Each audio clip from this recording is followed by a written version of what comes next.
अगर तुमने बड़ा लक्ष्य चुना है तो छोटे लक्ष्यों पर ठहर मत जाना। छोटे लक्ष्य तुम्हें आनंद देंगे, एक अहंकार भी पैदा करेंगे और तुम्हारे मन को शांति भी मिलेगी कि मैंने कुछ पा लिया है।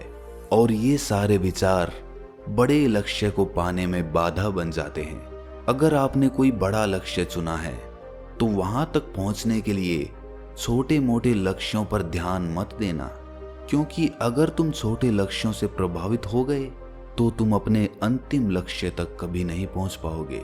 हमारी आज की ये कहानी आपको निरंतर अपने अंतिम लक्ष्य तक पहुंचने का रास्ता दिखाएगी।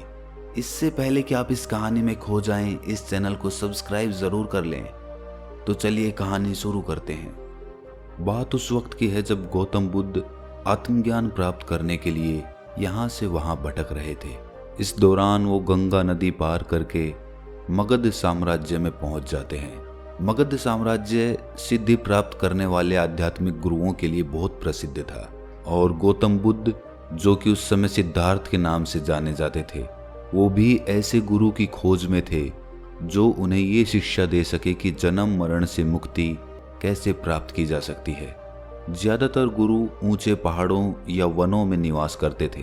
बिना थके सिद्धार्थ इन गुरुओं के आश्रम पूछते फिरते और उन तक पहुंच जाते, भले ही इसके लिए उन्हें कितनी भी मेहनत करनी पड़ती, कितनी ही घाटियों या पहाड़ों को पार करना होता, चाहे वर्षा हो या कड़ी धूप, वो उन्हें लगातार खोजते रहते।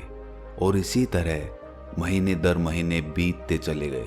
इसी दौरान सिद्धार्थ ऐसे साधुओं से भी मिले जो अन्न ग्रहण ना करके वनों के फलों और कंदमूल पर ही अपना जीवन निर्वाह करते थे। वो बहुत कठोर तपस्या करते थे। इन साधुओं का विश्वास था कि इस प्रकार की घोर तपस्या से वे मृत्यु के उपरांत स्वर्ग में जन्म लेंगे। एक दिन सिद्धार्थ ने उनसे कहा, भले ही आपका जन्म स्वर्ग में हो जाए, लेकिन धरती पर रहने वाले लोगों की पीड़ाएं तो ज्यों की त्यों ही बनी रहेगी। सच्चे धर्म की खोज का मतलब है कि जीवन की पीड़ाओं का समाधान करना, ना कि जीवन से पलायन करना। ये सच है कि यदि हम अपने शरीरों को विषयासक्त लोगों के समान थुलथुल बना लें तो भी समस्या हल नहीं होगी, लेकिन शरीर को तपाने से भी तो कुछ लाभ नहीं है। कुछ आश्रमों में 3-4 महीने बिताने के बाद भी सिद्धार्थ की खोज जारी रही।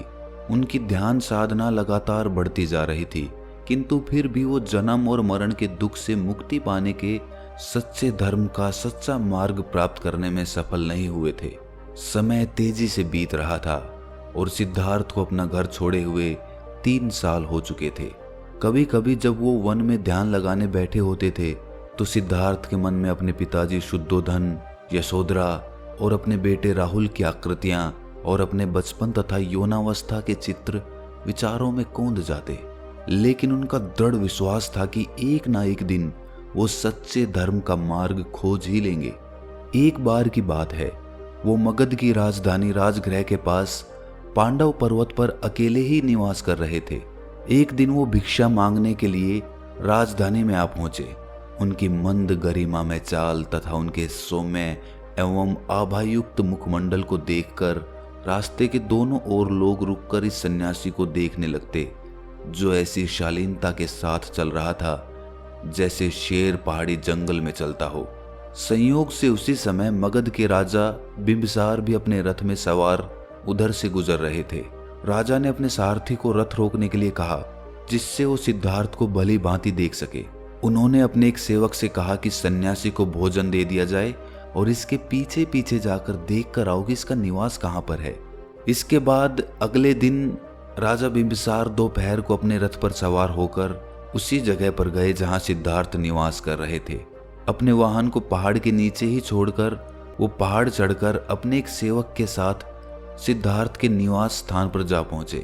उस वक्त सिद्धार्थ एक वृक्ष के नीचे बैठे हुए थे। राजा उनका अभिवादन करने उनके समीप गया। ये देखकर सिद्धार्थ उठ खड़े हुए। उनकी वेशभूषा देखकर वो समझ गए थे कि ये मगध का राजा ही है। सिद्धार्थ ने हाथ जोड़े और उनको पास की एक बड़ी शिला पर बैठने का संकेत किया और सिद्धार्थ खुद उनके सामने एक शिला पर बैठ गए। इस तरह का आचार व्यवहार देखकर राजा बिंबिसार बहुत प्रभावित हुए। उन्होंने कहा, मैं मगध का राजा हूँ मैं आपको अपने साथ अपनी राजधानी चलने के लिए आमंत्रित करने की इच्छा से आया हूँ। मेरी अभिलाषा है कि आप कुछ समय मेरे साथ बिताएं और मुझे अपनी शिक्षाओं तथा अपने ज्ञान से लाभान्वित करें। जब आप मेरे साथ होंगे तो मुझे विश्वास है कि मगध राज्य और भी ज्यादा शांति और तरक्की उपलब्ध करेगा। सिद्धार्थ ने मुस्कुराकर कहा, मैं वनों में ही रहने का आदी हूँ। इस पर राजा कहता है कि ये तो बहुत ही कठोर जीवन है। यहाँ ना तो बिस्तर है, ना कोई सोने के लिए चारपाई है, और आपको सहायता करने वाला कोई सेवक भी नहीं है। यदि आप मेरे साथ चलना स्वीकार करें तो मैं आपको अपने महल में ही ठहराऊंगा। कृपया करके मुझे शिक्षा देने के लिए मेरे साथ राजधानी चलिए। इस पर सिद्धार्थ ने कहा कि सम्राट, महल का जीवन मुझे उपयुक्त नहीं लगता। मैं अपने और अन्य सभी प्राणियों के जीवन को दुखों से मुक्ति दिलाने का मार्ग खोजने में जुटा हुआ हूँ। मेरे जैसे सन्यासी के हृदय की इस खोज की दृष्टि से महल में रहना मेरा उचित नहीं है। ये सुनकर राजा कहता है कि तुम तो मेरे समान ही युवा हो। मुझे ऐसे मित्र की आवश्यकता है जिससे मैं अपने मन के विचारों का खुलकर आदान प्रदान कर सकूं। जब से मैंने तुम्हें देखा है तब से मैं तुम्हारे साथ एक अपनापन सा अनुभव कर रहा हूं। तुम मेरे साथ चलो। यदि तुम्हें स्वीकार हो तो मैं तुम्हें अपना आधा राज्य देने को प्रस्तुत हूं। जब तुम बूढ़े हो जाओ तो दोबारा सन्यासी बन जाना। ये सुनकर सिद्धार्थ कहते हैं कि आपकी उदार हृदयता और संरक्षण के लिए मैं धन्यवाद करता हूँ, किंतु सच तो ये है कि मेरी एक ही इच्छा है कि ऐसा मार्ग खोज सकूं जिससे समस्त प्राणियों को दुखों से छुटकारा मिल सके। सम्राट, समय बहुत ही जल्दी बीतता है। युवावस्था की शक्ति और ऊर्जा का मैं अभी प्रयोग नहीं करूंगा तो बुढ़ापे के आने पर मुझे बहुत खेद होगा। जीवन इतना अनिश्चित है कि रोग और मृत्यु कभी भी दबोच सकते हैं। लोभ, क्रोध, घृणा, विषयासक्ति, ईर्ष्या और अहंकार की लपटों के कारण मेरे हृदय में आंतरिक अशांति व्याप्त है। जब सच्चे धर्म का मार्ग मुझे मिल जाएगा तो समस्त प्राणियों के कष्ट समाप्त होना संभव होगा। यदि आपके मन में मेरे प्रति सच्चे प्रेम की भावना है तो मुझे उस मार्ग पर चलने दें जिस पर मैं इतने समय से चलता आ रहा हूँ। सिद्धार्थ के इन वचनों से राजा बिंबिसार और भी ज्यादा प्रभावित हो गए। उन्होंने कहा कि आपकी दृढ़ और निश्चयपूर्ण बातें सुनकर मुझे तो बहुत प्रसन्नता हुई। हे प्रिय सन्यासी, अब क्या मैं आपसे ये पूछ सकता हूँ कि आप कहाँ से पधारे हैं और आपका वंश नाम क्या है? ये सुनकर सिद्धार्थ कहते हैं कि सम्राट, मैं शाक्य राज्य से आया हूँ। कपिलवस्तु में राज कर रहे राजा शुद्धोधन मेरे पिताजी हैं और मेरी माता रानी महामाया थी।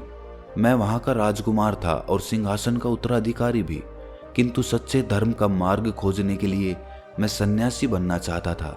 इसीलिए मैं अपने माता पिता, पत्नी और पुत्र को 3 साल पहले त्याग कर वहां से चला आया हूँ। ये सुनकर राजा बिंबिसार आश्चर्यचकित रह गए। तब तो तुम स्वयं ही राजवंश के हो। हे सन्यासी, मुझे आपसे मिलकर बहुत आनंद प्राप्त हुआ। शाक्य और मगध के राजघरानों में दीर्घ काल से घनिष्ठ संबंध चले आ रहे हैं। मैं कितना मूर्ख था कि आपको अपनी राजसत्ता और संपदा की बातें करके अपने साथ लौट चलने के लिए कह रहा था। कृपया मुझे क्षमा कर दें। मैं आपसे ये जानना चाहता हूँ कि क्या आप समय समय पर मेरे महल में आते रहेंगे और मुझे भोजन समर्पित करने की अनुमति देंगे? और जब आपको सच्चे धर्म का मार्ग मिल जाए तो आप दया करके वापस आकर अपने शिष्य के रूप में मुझे भी शिक्षा देना। क्या आप ये वचन देंगे? सिद्धार्थ ने हाथ जोड़कर उत्तर दिया कि मैं वचन देता हूँ कि जब भी मैं सच्चे धर्म का मार्ग खोज लूंगा तो वापस आकर आपको उसके संबंध में अवश्य बताऊंगा। राजा बिंबिसार ने सिद्धार्थ के समक्ष नमन किया और अपने सेवक के साथ पहाड़ से नीचे उतर गए। बाद में उसी दिन सिद्धार्थ ने अपना निवास स्थान बदल दिया, क्योंकि उन्हें डर था कि युवा राजा अपनी भेंट भेजकर उनकी साधना में रुकावट उत्पन्न करेगा। दक्षिण की ओर चलकर उन्होंने दूसरा ऐसा स्थान खोज लिया जो उनकी साधना के लिए उपयुक्त था। उन्हें एक महान आचार्य उद्रक रामपुत्र के आश्रम का पता चला, जो ज्ञान समुद्र में बहुत गहराइयों तक उतरे हुए थे। उनका आश्रम राजगृह से अधिक दूर नहीं था। उनके आश्रम में 300 साधु रहते थे और 400 साधु आसपास रहकर तपस्या करते थे। सिद्धार्थ उन्हीं के आश्रम की ओर बढ़ चले। दोस्तों, सिद्धार्थ चाहते तो उस राजा का प्रस्ताव स्वीकार करके आराम पूर्वक राजमहल में रहकर अपनी साधना कर सकते थे, लेकिन जो उन्होंने सच्चे धर्म को पाने का लक्ष्य चुना था, उन्हें इस बात का एहसास था कि महल में रहकर वो उस लक्ष्य तक नहीं पहुंच पाएंगे। इसीलिए उन्होंने उस राजा का प्रस्ताव स्वीकार नहीं किया। इसी तरह हम भी जब अपने बड़े लक्ष्य की तरफ बढ़ने लगते हैं तो रास्ते में थोड़ा बहुत मुनाफा पाकर ही हम खुशी से झूम उठते हैं, और वो थोड़ा बहुत मुनाफा हमें हमारे अंतिम लक्ष्य तक नहीं पहुंचने देता। अगर आप अपने अंतिम लक्ष्य तक पहुंचना चाहते हो तो जरूरी है कि बीच में आने वाले छोटे छोटे लक्ष्य की तरफ ध्यान मत दीजिए, उनको अनदेखा करके आगे बढ़ते रहिए, क्योंकि अंतिम लक्ष्य पर जो आपको सुख और सुविधा प्राप्त होगी वो छोटे मोटे लक्ष्यों से बहुत ऊपर होगी। इसीलिए निरंतर अपने लक्ष्य की तरफ चलते रहिए। तो दोस्तों, कैसी लगी आपको ये कहानी कमेंट सेक्शन में ज़रूर बताएं, और अच्छी लगी तो चैनल को सब्सक्राइब करना ना भूलें। तो मिलते हैं अगली कहानी में, तब तक के लिए अपना ख्याल रखें।